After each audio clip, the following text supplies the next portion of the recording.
In this video, I would like to look at the evidence which identifies the Egyptian pharaohs who are mentioned in the biblical books of Genesis and Exodus, including the pharaoh that Moses dealt with at the time of the Exodus.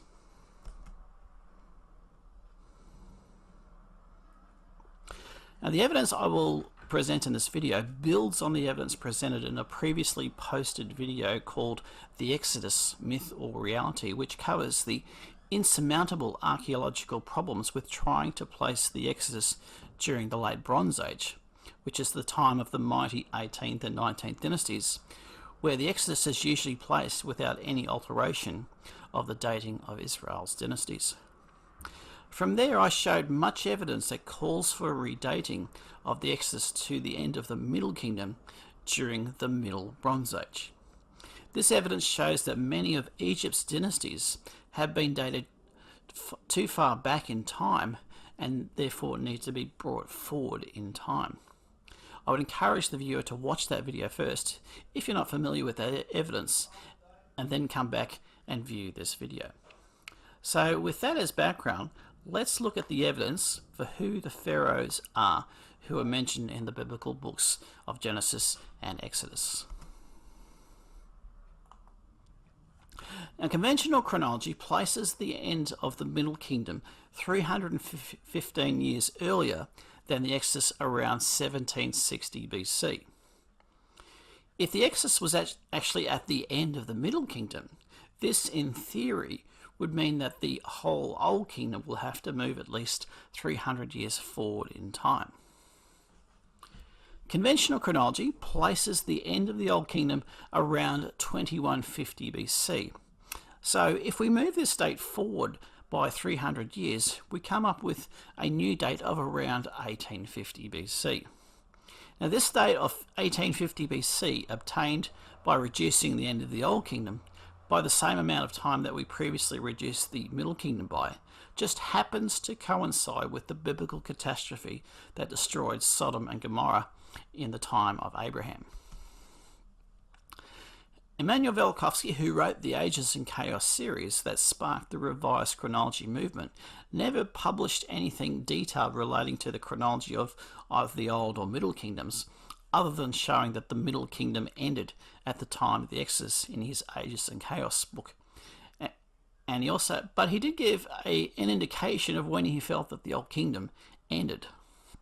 Now, that was in his unpublished manuscript In the Beginning, which was a prequel to his controversial work Worlds in Collision. Now, in that book, he did state his view that the end of the Old Kingdom occurred during a great catastrophe, which he felt had a cosmic cause that was simultaneous with the destruction of Sodom and Gomorrah, which occurred when Abraham was around 100 years old, that is around 1850 BC. Now, Velikovsky wrote the following. He said that the destruction of Sodom and Gomorrah took place in historical times, according to my scheme, in a catastrophe which caused also the end of the Old Kingdom in Egypt.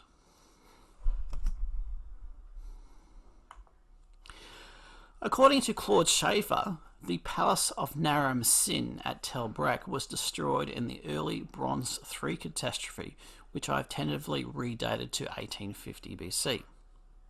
Now, in this was found an alabaster of Pepi I from the early 6th dynasty.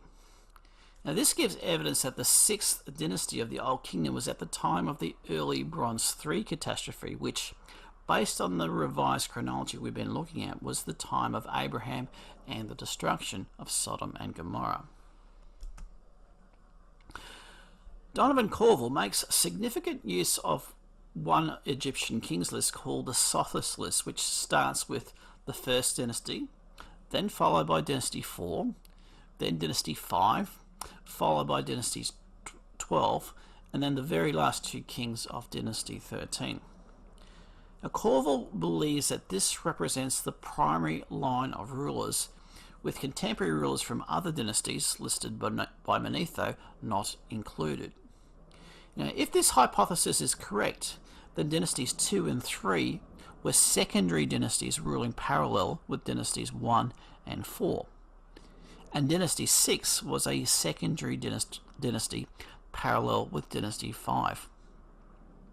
In my opinion, dynasties 5 and 6 were not successive but ruled parallel to each other. They probably started shortly before the early Bronze III catastrophe around 1850 BC and finished close to the start of the Middle Kingdom around 1700 BC. Now the pharaohs on the Sothis list go straight from dynasty 5 to dynasty 12. So dynasties 7 to 11 were secondary dynasties and probably ruled parallel with dynasties 5 and 6, and perhaps partially parallel with dynasty 12. Now dynasty 5 was based in the south around the time of Abraham. Now I would hazard a guess that Pepi I of dynasty 6, which was based in the north of Egypt, was probably the pharaoh that Abraham interacted with when he briefly dwelt in Egypt after a famine in the time of Canaan, which is told in the latter half of Genesis 12. Abraham told a half-truth about his wife Sarah being his sister, and after Pharaoh took her for his wife, it says that God intervened in the situation. Now Abraham was the father of Isaac, who was the father of Jacob, whose name was changed to Israel. His 12 sons were the father of each of the 12 tribes of Israel. And one of these 12 sons was Judah, who the Jews descend from today. Another of those sons was his favourite son of Joseph. His brothers were very jealous of him, and they sold him to some traders who were on their way to Egypt, and made out to his father Jacob that he had been killed by a wild animal. Joseph was brought to the Pharaoh's attention as he was told Joseph was able to interpret dreams. When Joseph correctly told him what the dream was about and interpreted Pharaoh's dream as being about 7 years of plenty, followed by 7 years of drought, Pharaoh was so impressed with Joseph that he made him vizier over all of Egypt. His father Jacob and their family after their reunion then moved down to Egypt. So just who was this Pharaoh that who made Joseph vizier over all of Egypt? Now, two different 12th dynasty pharaohs are put forth by David Rohl and Donovan Corville. David Rohl chooses Amenemhotep III, the 6th pharaoh of the 12th dynasty, as Joseph's pharaoh. Donovan Corville chooses an earlier pharaoh as Joseph's pharaoh. Now, he believes that Joseph's pharaoh was Sesostris I, the second pharaoh of the 12th dynasty. David Rohl accepts the standard Egyptology view that dynasties 12 and 13 were successive and that there is no overlap. Donovan Corville, on the other hand, sees a number of lines of evidence supporting a significant overlap between the two dynasties, hence why he chooses a much earlier pharaoh as Joseph's pharaoh. Now, David Rohl chooses Amenemhotep III as Joseph's pharaoh. And as you can see from the statue of him, he's a rather miserable looking pharaoh in the statue of him. David Rohl believes that the downturned face of Amenemhotep III, as well as his predecessor who looks much the same, are the result of a sad anxiety from the stress of the times brought on by the famine. Well, regardless of whether that is true or not, I might just start calling him Pharaoh Grumpy Cat. David Rohl notes in Pharaoh's dream that the fat cows and the skinny cows both come out of the Nile, indicating that the Nile is the source of both the plenty and the famine. Now, this is a good, solid point of logic. David Rohl provides some reasonable circumstantial evidence in favour of the high Nile floods in Amenemhotep III's reign being the time of Joseph's rise to power. He points to excessive rainfall upstream causing excessive flooding as the source of the famine. Now, personally, I don't quite find this compelling evidence, as one would naturally think too little rain, not too much of it, would cause the famine, given that the famine was felt hard in neighbouring Israel, where flooding would not have caused the famine. And also, if Joseph's Canal was constructed before those excessive flood levels, then all that extra water would have been diverted to the Great Fayum Lake and wouldn't have caused excessive flooding. David Corville believes that the second pharaoh of the 12th dynasty, Sesostris I, was Joseph's pharaoh, and that the 12th and 13th dynasties were mostly parallel, except for at the end of the 12th dynasty when two dynasty 13 rulers ruled over Egypt after the end of the 12th dynasty and before the Exodus. Several lines of evidence point to this parallel rule between dynasties 12 and 13. One Egyptian king list, known as the Sothis list that we've looked at previously, contains kings of the 1st, then the 4th, then the 5th dynasties, and when it reaches the Middle Kingdom it has the pharaohs of the 12th dynasty, followed by only two 13th dynasty kings, before carrying on with several Hyksos kings and dynasty 18. Now I believe Donovan Corville makes a plausible case that this list only contains primary rulers and dynasties, and kings that were secondary and ruled parallel were excluded.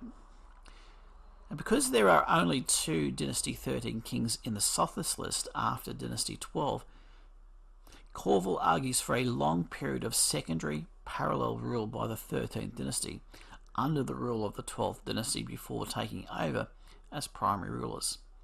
And this appears to be supported by the otherwise unnecessary insertion of son of Euphrates after the name Ramses, number 24, on the Sothis king list. The next piece of evidence is regarding the Semitic town of Cahoon near the Fayum. It's interesting, the name Cahoon itself is Hebrew for priest. Now this town is several miles away from the mud brick pyramid of Amenemhotep III, who David Rohl believes was Joseph's pharaoh. And it's right next to the pyramid of an earlier pharaoh, Sesostris II. Sesostris II was the second pharaoh before David Rohl's candidate for Joseph's pharaoh, Amenemhotep III. Now this Semitic town of Cahoon, which was likely the Israelites, would have been the workforce for the pyramid of Sesostris II, who reigned as pharaoh 2 kings before David Rohl's candidate for Joseph's pharaoh. Now, even if they didn't arrive in Cahoon until the time of Amenemhotep III, one needs to allow time for the Israelites to have multiplied sufficiently to be this labour force to work on this pyramid a few miles away. And we actually have documented evidence of slavery of the Semites at Cahoon, and that one would naturally think that Amenemhotep III would not have enslaved them if he was indeed the pharaoh of Joseph.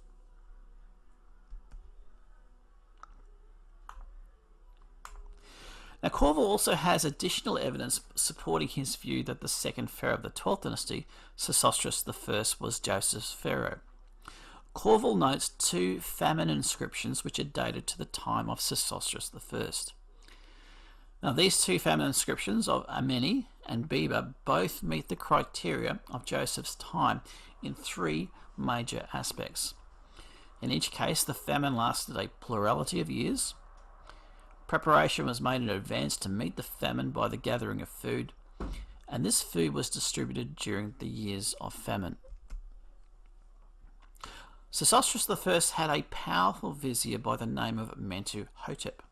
He held titles that, according to Breasted, read like the declaration of the king's powers, which is similar to the extraordinary titles that Joseph's pharaoh bestowed on him.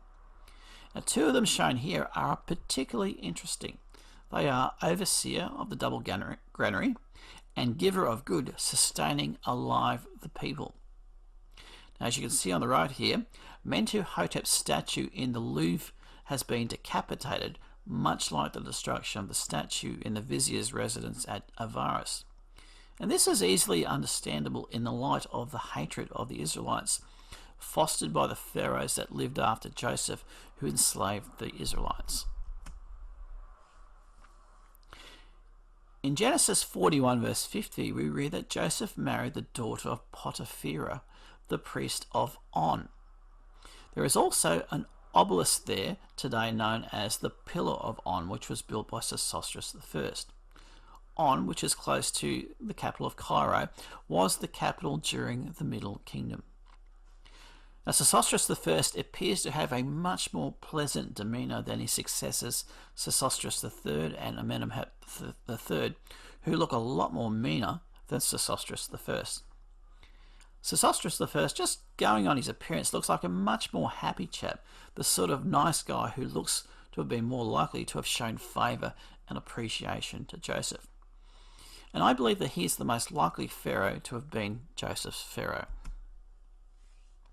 So if Sesostris I was Joseph's pharaoh, then David Roll's candidate, Pharaoh Grumpy Cat, and his even grumpier looking predecessor, Sesostris III, would have reigned not that long after Joseph died.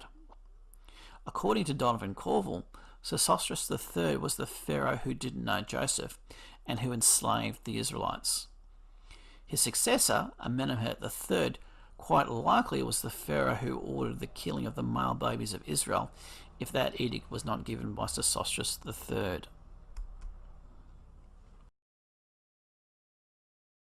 The listing of the kings of Dynasty 12 on the Sothis list shows that most of them had alternate names which included Ramses in them.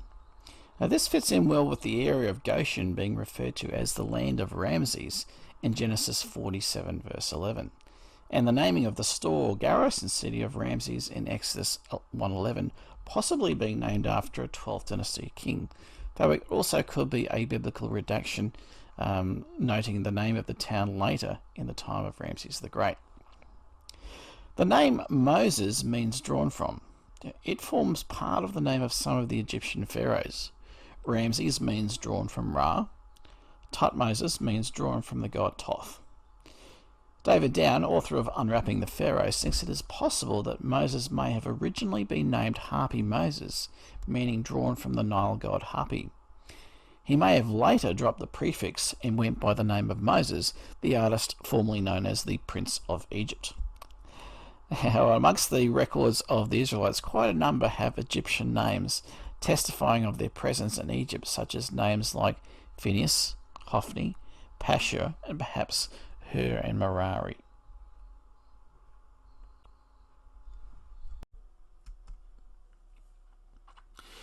The plagues of Egypt brought an end to the Middle Kingdom, devastating Egypt, leaving it vulnerable to the Asiatic Hyksos, who conquered Egypt without a battle, as noted by Manetho, who then occupied the site Betak identified as Avaris.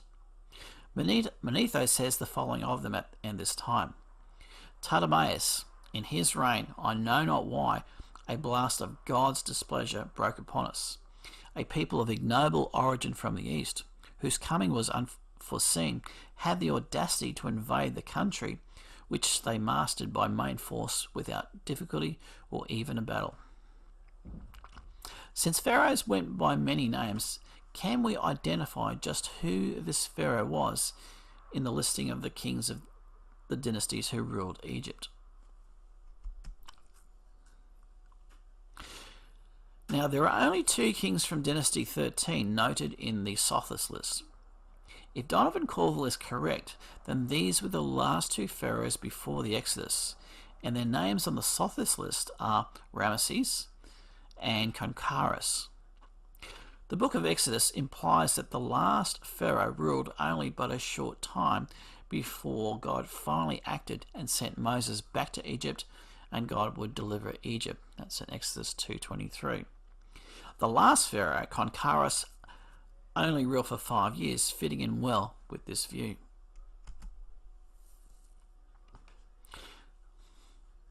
The Catholic historian Eusebius recorded that the wife of a man by the name of Canepheres raised Moses. Now, by reversing the rules by which Egyptian names are transliterated into Greek, the name Canepheres transliterates back to Egyptian as Ka-Nefer-Ra.